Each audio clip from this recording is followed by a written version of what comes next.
Shalom Bapak Ibu Saudara yang terkasih dalam Tuhan Yesus. Pagi ini dalam morning prayer kita akan lanjut dengan 1 Samuel 25 ayat yang pertama sampai 44. 1 Samuel 25. Dan matilah Samuel. Orang Israel berkumpul meratapi dan menguburkan dia di rumahnya. Dan Daud berkemas lalu pergi ke padang gurun Paran. Ketika itu ada laki-laki di Maon, perusahaan di Karmel. Orang sangat kaya. Dia mempunyai 3.000 ekor kambing. Karmel pada pengguntingan bulu domba-domba. Nama orang itu Nabal dan nama istrinya Abigail. Orang itu bijak dan tapi laki-laki itu kasar dan jahat kelakuannya. Dia seorang keturunan Kaleb. Dengar Daud di padang bahwa Nabal sedang mengunting bulu-bulu dombanya. Maka Daud menyuruh 10 orang berkata kepada orang-orang itu, Daud berkata, "Kita ke Karmel dan temuilah Nabal. Tanyakanlah keselamatannya atas nama. Dan sampaikanlah salam ini. Selamatlah engkau, keluargamu, selamatlah segala yang ada padamu. Baru-baru ini aku mendengar bahwa engkau mengadakan pengguntingan bulu domba. Aku dalammu yang ada dengan kami tidak terganggu dan tidak ada sesuatu yang hilang dari mereka selama mereka ada di Karmel. Tanyakanlah kepada orang-orangmu. Aku akan memberitahu kepadamu. Sebab orang-orang ini mendapat kasih. Bukankah kami ini datang pada hari raya? Berikanlah kepada hamba ini dan Daud apa yang ada padamu." Ketika orang-orang Daud sampai ke sana, berkata mereka kepada Nabal atas nama Daud, tepat seperti yang dikatakan kepada mereka. Kemudian mereka menanti. Tapi Nabal menjawab anak buah Daud itu katanya, "Siapakah Daud? Siapakah anak Isai itu? Pada waktu sekarang ini ada banyak melari dari tuannya." Masakan aku mengambil rotiku, air minumku, dan hewan bantaian yang ku bantai bagi orang-orang pengguntingku untuk memberikannya kepada orang-orang yang aku tidak tahu dari mana mereka datang. Lalu orang-orang Daud itu berbalik pulang dan setelah sampai, mereka memberitahukan kepadanya tepat seperti yang dikatakan kepada mereka. Kemudian berkatalah Daud kepada orang-orangnya, "Kamu masing-masing sandanglah pedang." Lalu mereka masing-masing menyandang pedangnya. Sendiri pun menyandang pedangnya. Sudah itu kira-kira 400 orang maju mengikuti Daud, sedang 200 orang tinggal menjaga barang-barang. Tapi kepada Abigail, istri Nabal, telah diberitahukan oleh salah seorang bujangnya, katanya, "Ketahuilah, Daud menyuruh orang dari padang gurun untuk memberi salam kepada Tuhan kita, tetapi ia memaki-maki mereka. Padahal orang-orang itu sangat baik kepada kami. Mereka tidak mengganggu kami dan kami tidak kehilangan apa-apa selama kami lalu lalang di dekat mereka ketika kami ada di ladang. Mereka seperti pagar tembok sekeliling kami siang malam, selama kami mengembalakan domba-domba di dekat mereka. Oleh sebab itu, pikirlah dan pertimbangkanlah apa yang harus kau perbuat, sebab telah diputuskan bahwa celaka akan didatangkan kepada Tuhan kita dan kepada seisi rumahnya, dan ia seorang yang dursila, sehingga orang tidak dapat berbicara dengan dia." Lalu segeralah Abigail mengambil 200 roti, 2 buyung anggur, 5 domba yang telah diolah, 5 sukat berti gandum, 100 buah kue kismis, dan 200 kue ara. Dimuatnya lah semuanya ke atas keledai. Lalu berkata kepada bujang-bujangnya, "Berjalanlah mendahului aku segera menyusul kamu." Tetapi Nabal suaminya tidaklah diberitahukannya. Ketika perempuan itu dengan menunggang keledainya turun dengan terlindung oleh gunung, tampaklah Daud dan orang-orangnya turun ke arahnya, dan perempuan itu bertemu dengan mereka. Daud akhirnya telah berkata, "Sia-sialah aku melindungi segala kepunyaan orang ini di padang gurun, sehingga tidak ada sesuatu pun yang hilang dari segala kepunyaannya. Ia membalas kebaikanku dengan kejahatan. Beginilah kiranya Allah menghukum Daud. Bahkan lebih lagi daripada itu, jika aku tinggalkan hidup sampai pagi, seorang laki-laki saja pun dari semua yang ada padanya." Ketika Abigail melihat Daud. Segeralah ia turun dari atas keledainya, lalu sujud menyembah di depan Daud dengan mukanya sampai ke tanah. Ia sujud pada kaki Daud serta berkata, "Aku sajalah, ya Tuanku, yang menanggung kesalahan itu. Izinkanlah hambamu ini berbicara kepadamu, dan dengarkanlah perkataan hambamu ini. Janganlah kiranya Tuanku mengindahkan Nabal, orang yang dursila itu, sebab seperti namanya demikianlah ia. Nabal namanya, dan Tubal orangnya. Tetapi aku, hambamu ini, tidak melihat orang-orang yang Tuanku suruh. Oleh sebab itu, Tuanku, demi Tuhan yang hidup dan demi hidupku yang hiduplah Tuhan, daripada melakukan hutang darah dan daripada bertindak sendiri dalam mencari keadilan, biarlah menjadi seperti Nabal musuhmu dan orang yang bermaksud jahat terhadap Tuanku. Oleh sebab itu, pemberian yang dibawa kepada Tuanku oleh budakmu ini, biarlah diberikan kepada orang-orang yang mengikuti Tuanku. Ampunilah kiranya kecerobohan hambamu ini, sebab pastilah Tuhan akan membangun bagi Tuanku keturunan yang teguh, karena Tuanku ini melakukan perang Tuhan, dan tidak ada yang jahat terdapat padamu selama hidupmu. Jika sekiranya ada seorang bangkit mengejar engkau dan ingin mencabut nyawamu, maka nyawa Tuanku akan terbungkus dalam bungkusan tempat orang-orang hidup pada Tuhan Allahmu, tetapi nyawa para musuhmu akan diumbankannya dari dalam salang umban. Apabila Tuhan melakukan kepada Tuanku sesuai dengan segala kebaikan yang difirmankannya kepadamu dan menunjuk engkau menjadi raja atas Israel. Maka tak usahlah Tuanku bersusah hati dan menyesal karena menumpahkan darah tanpa alasan, dan karena Tuanku bertindak sendiri dalam mencari keadilan. Dan apabila Tuhan berbuat baik kepada Tuanku, ingatlah kepada hambamu ini. Lalu berkatalah Daud kepada Abigail, "Terpujilah Tuhan Allah Israel, yang mengutus engkau menemui aku pada hari ini. Terpujilah kebijakanmu dan terpujilah engkau sendiri, bahwa engkau pada hari ini menahan aku daripada melakukan hutang darah dan daripada bertindak sendiri dalam mencari keadilan. Tetapi demi Tuhan Allah Israel yang hidup, yang mencegah aku daripada berbuat jahat kepadamu, jika engkau tadinya tidak segera datang menemui aku, pasti tidak akan ada seorang laki-laki pun tinggal hidup pada Nabal sampai fajar menyingsing." Lalu Daud menerima dari perempuan itu apa yang dibawanya untuk dia, dan berkata kepadanya, "Pulanglah dengan selamat ke rumahmu. Lihatlah, aku mendengarkan perkataanmu dan menerima permintaanmu dengan baik." Sampailah Abigail kepada Nabal, dan tampaklah Nabal mengadakan perjamuan di rumahnya, seperti perjamuan raja-raja. Nabal riang gembira dan mabuk sekali.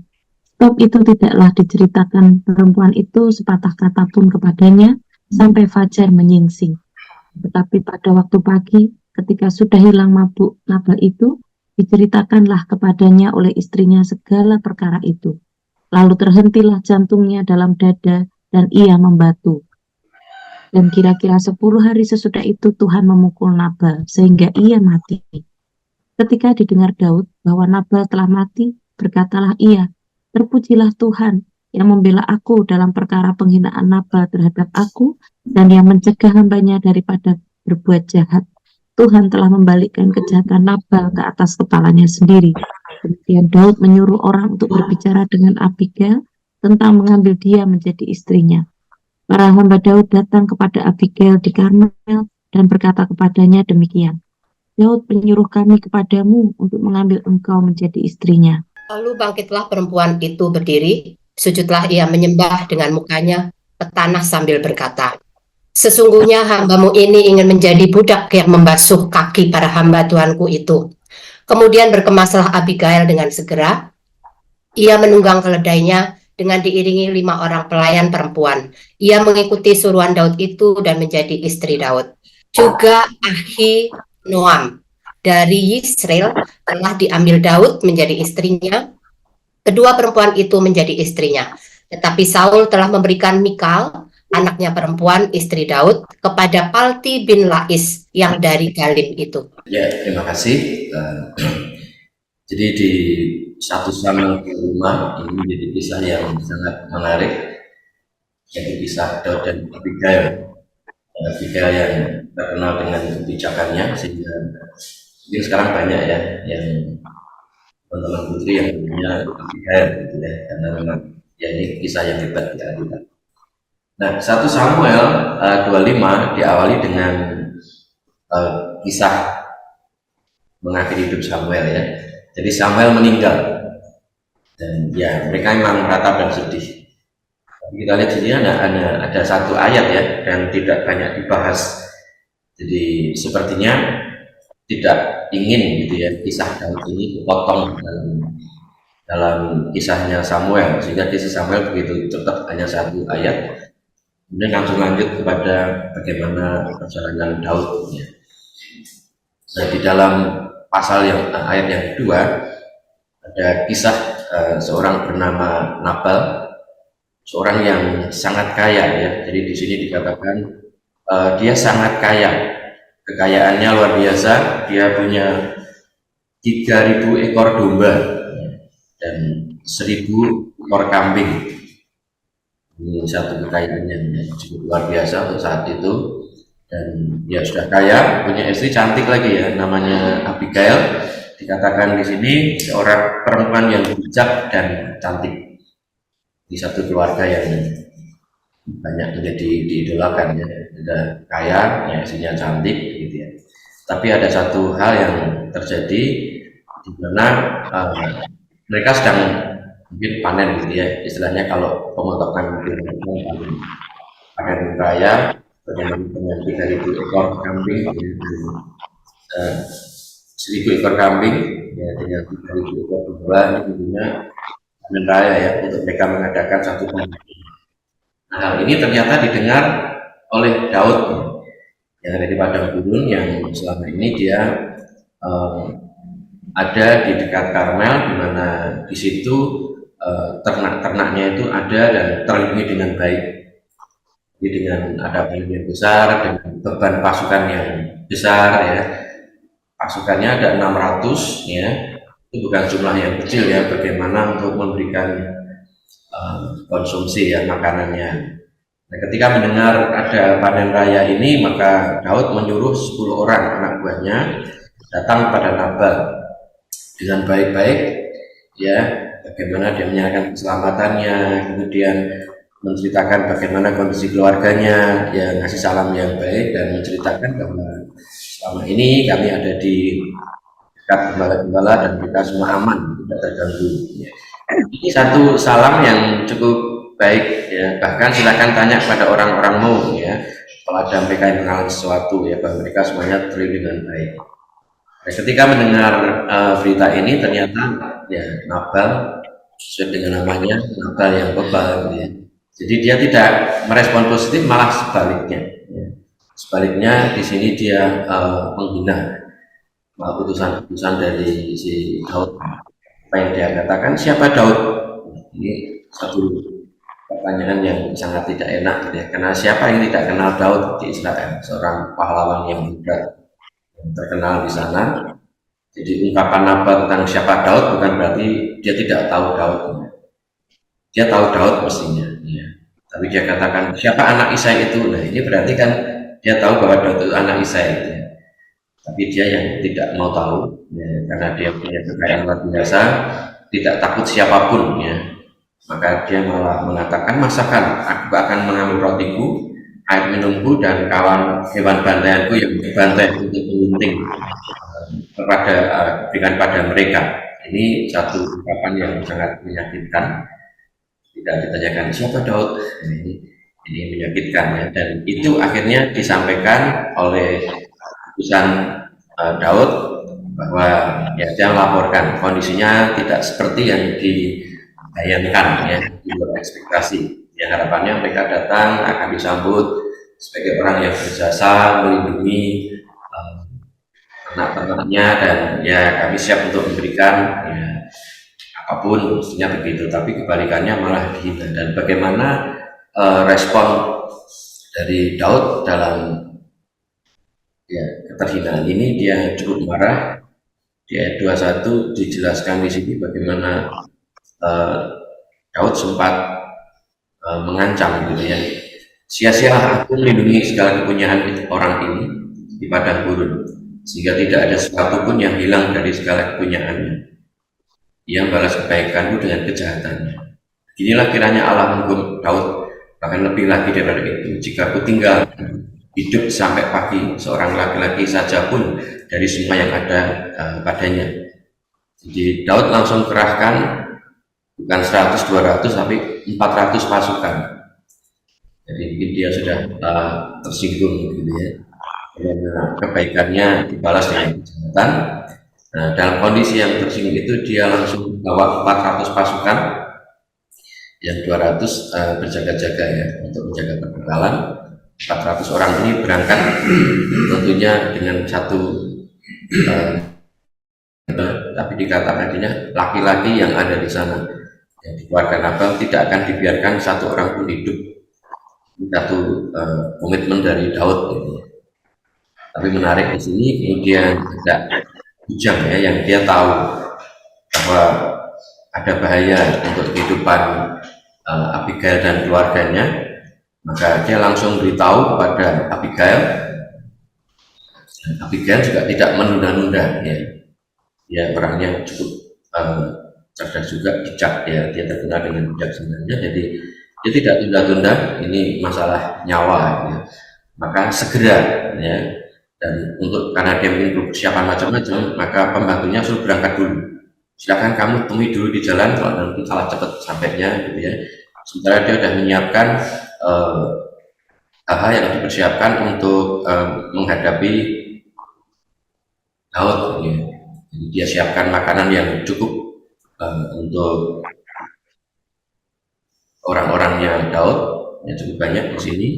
Kemudian akhirnya dia ketemu, dan apa yang dia lakukan, yang pertama dia minta maaf ya untuk suaminya.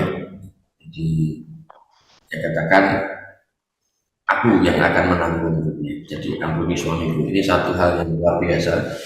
Biasanya mereka malah menghindar gitu ya dari masalah, tapi di sini seorang wanita yang bijak ini dia mengakui kesalahan suaminya itu menjadi kesalahannya. Jadi hukum senaya saja. Jadi dia yang siap menjadi penebus. Dia sudah merelakan diri, dikatakan bahwa ya aku yang akan menanggung apapun yang harus dilakukan kepada Nabal yang harus dihukum. Biarlah saya ya yang akan menjadi penanggungnya, dan dia minta tolong agar Daud menerima semuanya. Nah, di sini dia menjelaskan bagaimana suaminya seperti itu, dan sia-sia kalau si Daud ini harus menumpahkan darah. Ini jadi nasihat yang cukup bijak, jangan mencari keadilan sendiri, tapi jadilah bijak dan jangan sampai untuk hal sepele ini harus hutang darah, karena itu akan menjadi catatan dalam seumur hidupnya.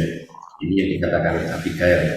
Ternyata hal ini mendapat satu respon yang sangat positif ya, dan biasanya ini bawahan ya, orang yang tidak dikenal memberi nasihat seperti itu. Daud harusnya bisa marah ya dalam kondisi yang emosi seperti itu dengan 400 pasukan, tetapi dengan Abigail ini dia bisa menerima, dan dia sadar, dia terima makanannya, dan dia terima juga nasihat-nasihatnya. Bahkan dia menganggap bahwa nasihat itu bukan nasihat dari Abigail, tapi dia merasa bahwa Tuhan yang sudah mengingatkan. Dan kita tahu bahwa sejak saat itu Daud berjanji tidak akan membunuh untuk bangsanya sendiri.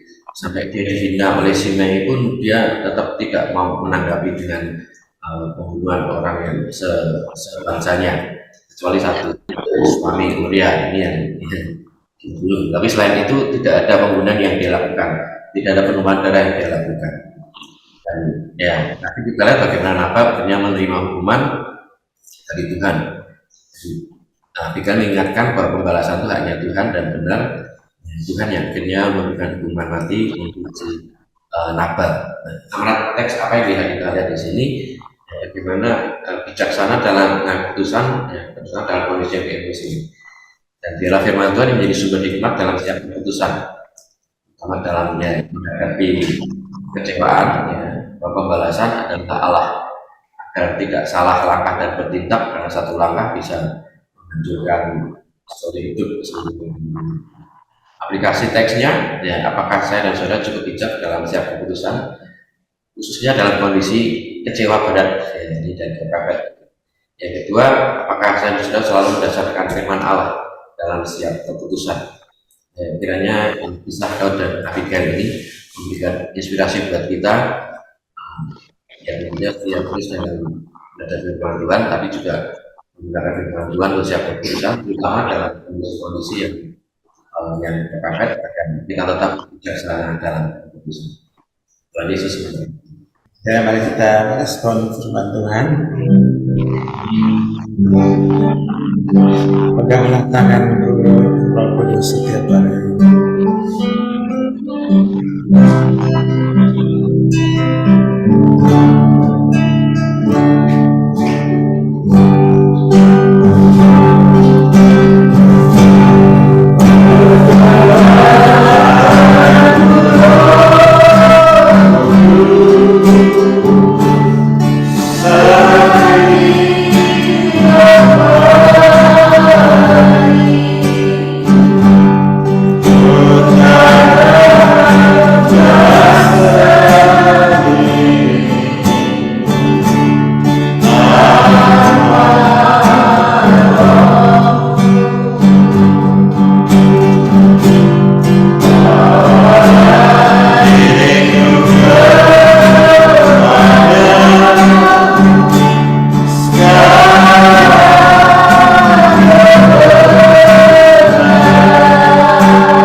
Agar mengambil keputusan tindakan dengan tepat. Kita berdoa bersama. Tuhan, kami bersyukur untuk firman Tuhan hari ini. Roh Kudus menolong kami di setiap langkah kami agar Tuhan tolong mengajarkan Roh Kudus menolong memberi hikmat, berikan pengertian dengan pertolongan. Kami mohon rawatan, kemudahan dan kuat kuasa. Terima kasih ya Tuhan, terpujilah nama Tuhan kekal selama-lamanya. Terima kasih ya Tuhan. Dalam nama Yesus kami berdoa. Haleluya.